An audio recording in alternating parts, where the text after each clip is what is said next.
기독교로 개종한 지 3년 된 사람이 있었습니다.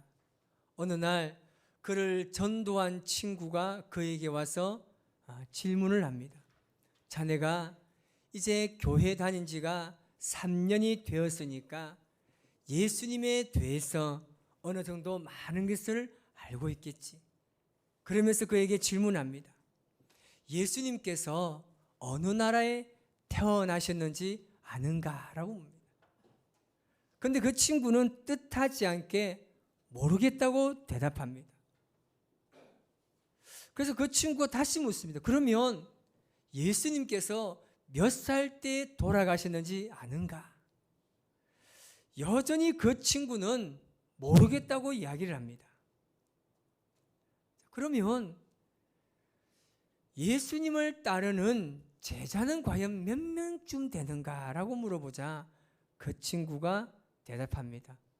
전혀 모르겠다고 이야기합니다.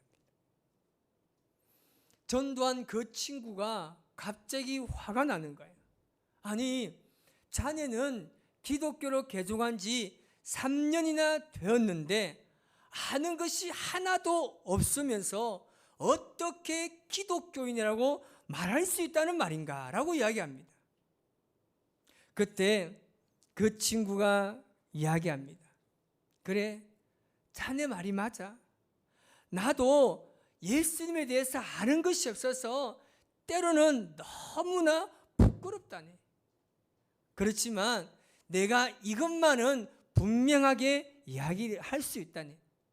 자네가 잘 알다시피 나는 지독한 술주정뱅이가 아니었는가? 우리 가정은 깨지기 일보 직전이었고 내 아내와 아이들은 내가 저녁에 집에 들어가는 것을 굉장히 두려워했다네. 그런데 내가 예수님을 믿고 난 이후에는 그 좋아하던 술을 완전히 끊었다네. 모든 빚도 다 청산했고 못된 짓을 이제 난 안 한다네. 이제는 내 아내와 내 아이들이 내가 저녁에 집에 빨리 돌아오기를 기다리고 있다네. 전에는 우리 아이들과 모든 사람들이 나를 통해서 얼굴에 수심이 가득했는데 이제는 얼굴에 웃음이 가득하다네. 우리 가족이 함께 저녁을 식사하고 난 이후에는 우리 가족이 함께 모여 앉아서 가정에서 예배를 드리고 주일날이 되면 함께 손을 잡고 기쁜 마음으로 교회 가서 하나님께 예배를 드린다네. 전에는 내가 어둠 가운데 살았지만 이제는 내가 예수님 안에서 빛의 자녀로 살고 있다네 라고 이야기합니다. 이 말을 들은 그 친구가 자신이 한 질문에 대해서 너무나 부끄러워서 얼굴을 들지도 못했다고 합니다. 여러분, 예수님을 믿는다는 것이 바로 이런 것이 아닐까요? 성경 말씀을 많이 읽지 않아도 성경에 대한 지식이 부족하다 할지라도 신앙의 경륜이 비록 짧다고 할지라도 예수님을 믿는 사람으로서 삶의 변화가 있다는 것이 진정한 그리스도인이 아닐까요? 오늘날 교회에는 형식적인 그리스도인들이 너무나 많습니다. 그냥 종교 생활을 하는 것입니다. 여러분, 진짜 그리스도인이 되시기를 바랍니다. 진짜 예수를 믿는 사람이 되시기를 주님의 이름으로 축복합니다. 오늘은 세상의 빛의 존재인 우리들이 어디에 빛을 비추어야 하며 어떻게 빛의 자녀로 살아갈 수 있는지 말씀을 통해서 은혜를 나누고자 합니다. 그러면 먼저는 빛이 무엇입니까? 빛이 무엇인지 오늘 보면 14절에 말씀하고 있습니다. 우리 14절 같이 한번 읽어볼까요? 시작.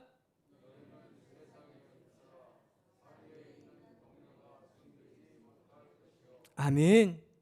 예수님께서는 너희는 세상의 빛이라고 말씀하십니다. 그러면서 진정한 그리스도인의 정체성에 대해서 분명하게 말하고 있습니다. 하나님의 자녀로 부르심을 받은 모든 그리스도인들은 이미 세상의 빛이라는 사실을 기억하시기 바랍니다.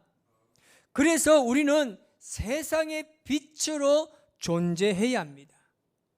이것이 이 땅에 존재하는 우리의 정체성이자 바로 우리의 가치인 것입니다. 예수님께서 우리에게 너희는 세상의 빛이라고 말씀하신 의미가 과연 무엇일까요? 그것은 여러분, 세상과 우리의 관계성의 의미를 두고 있습니다. 우리가 세상의 빛이지 내 자신이 빛이라고 말씀하지 않습니다. 무슨 말이냐면 이 세상의 빛은 오직 예수 그리스도 한 분뿐이십니다. 그래서 예수님께서 이 땅에 계실 때에는 자신이 세상의 빛이셨습니다. 이 말은 예수님께서는 스스로가 빛을 발하시는 분이라는 사실입니다. 그러나 예수님께서 이 땅에 지금 계시지 않습니다. 그렇기 때문에 이제는 우리가 세상의 빛이 되어야 합니다. 그런데 우리 스스로는 빛을 발할 수가 없습니다. 그 빛을 발하기 위해서는 발광체가 있어야 합니다. 그래서 바로 예수님께서 우리가 세상의 빛을 발할 수 있도록 발광체 역할을 해 주신다는 겁니다. 우리는 그 빛으로 말미암아 빛 대신 예수님을 세상에 드러내야 하는 것입니다.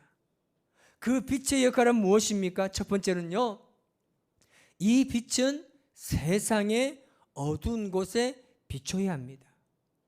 우리가 빛을 비추어야 하는 것은 세상입니다. 교회가 아닙니다. 우리가 세상의 빛으로 부르심을 받았지 교회의 빛으로 부르심을 받지 않았다는 겁니다.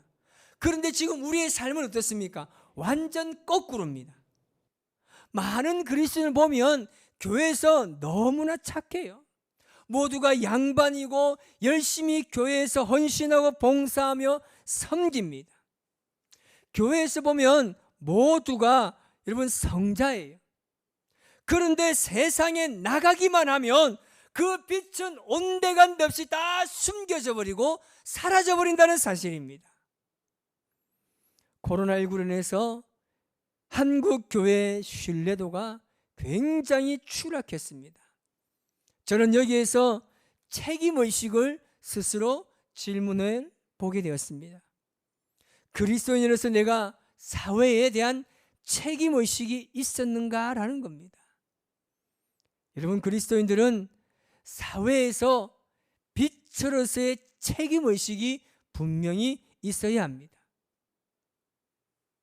교회에서는 존경을 받고 칭찬을 받지만 세상에서 그렇지 못한 것은 바로 그리스도인으로서의 책임의식의 결여이고 그리스도인으로서의 분명한 정체성을 가지고 살지 못했기 때문입니다.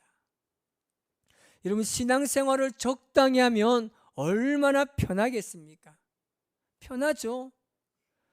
그렇게 세상에서 살아가면서 다른 사람들과 동일하게 살아가고 세속에 내가 물들어 살아가다가 다시 교회에서 말씀을 듣고 위로받고 또 세상에 나아가서 그렇게 살면 얼마나 편하겠습니까? 사실 저도 그렇게 목회하면 정말 편할 것 같아요. 그런데 그렇지 않아요. 그렇게 되지가 않습니다. 왜냐하면 말씀이 우리를 가만히 놓아두지 않습니다. 하나님의 말씀이 끊임없이 우리의 마음을 터치하는 거예요. 그렇게 살면 안 된다고. 여러분, 우리가 어떤 죄악과 손잡으려 할 때 우리에게 그런 마음이 들지 않습니까? 내가 이거 손잡으면 되지 않는데, 내가 이 죄를 지으면 안 되는데라는 마음이 있지 않습니까?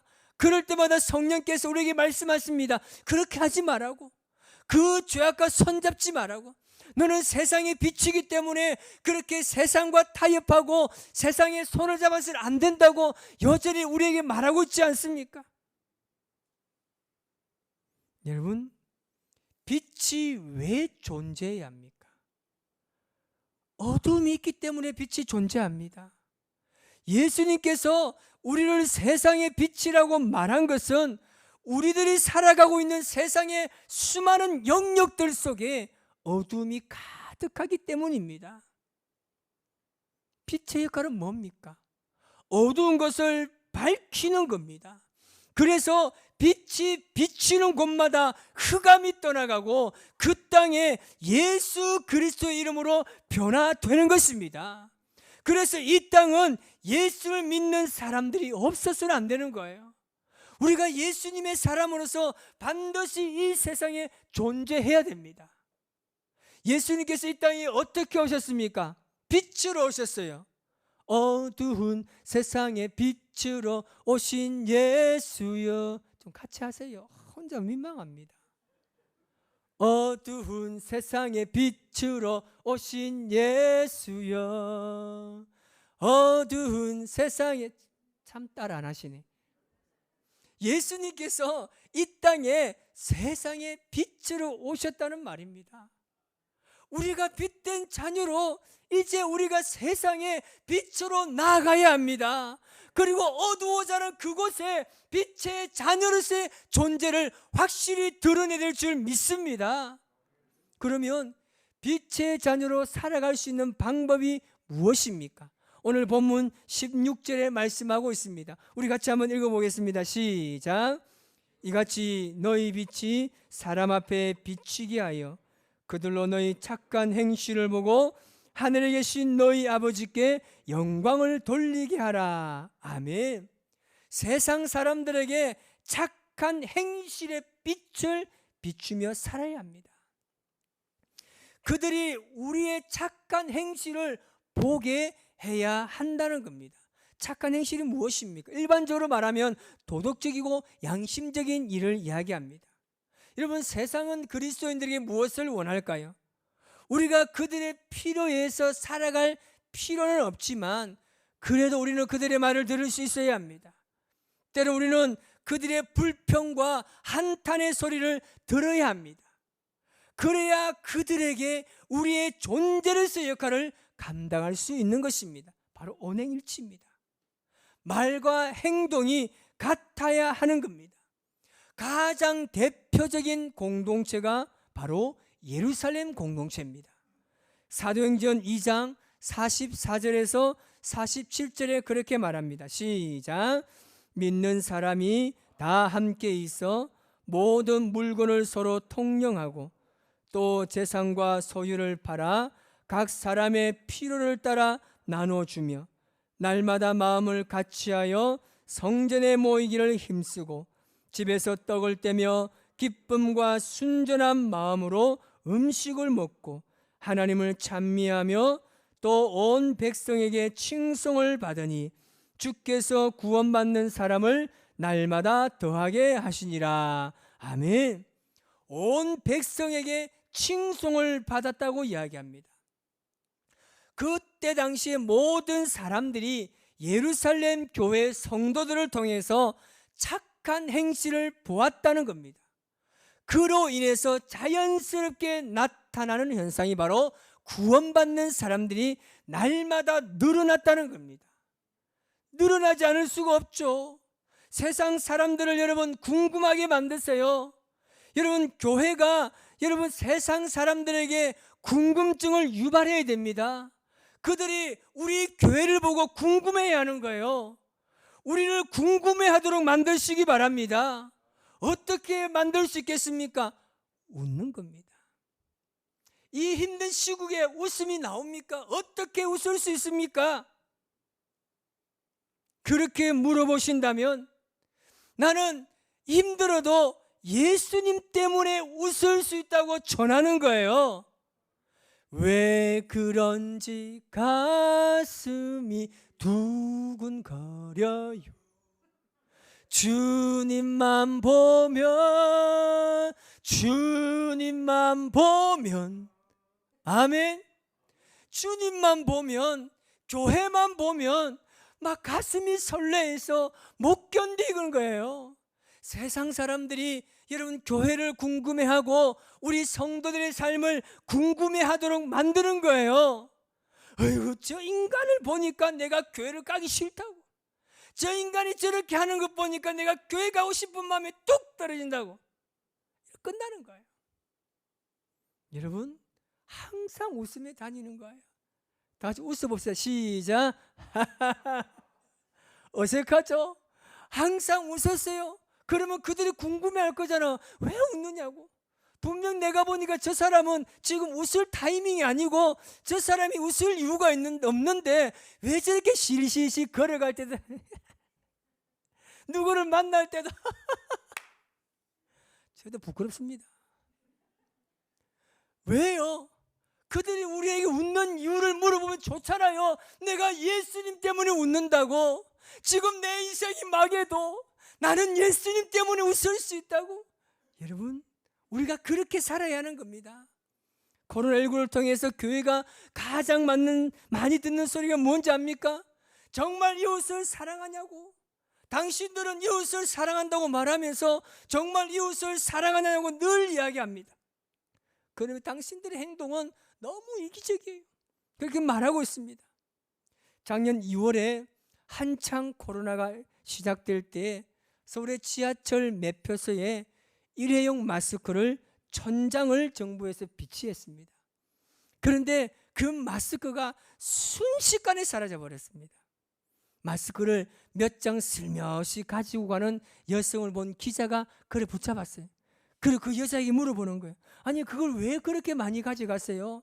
그냥 한 사람이 한 장씩 쓰도록 비치해 둔 건데 당신이 그렇게 많이 가져가면 다른 사람이 쓸 수가 없잖아요. 왜 그렇게 많이 가지고 가십니까? 라는 질문합니다. 그때 여성의 말을 듣고요, 제가 막 화가 치밀어 올랐어요. 뭐라는지 아십니까? 교회 가서 나눠주려고요. 차라리 교회라는 말을 하지 말지. 그냥 우리 집에 쓰려고 하면 되지.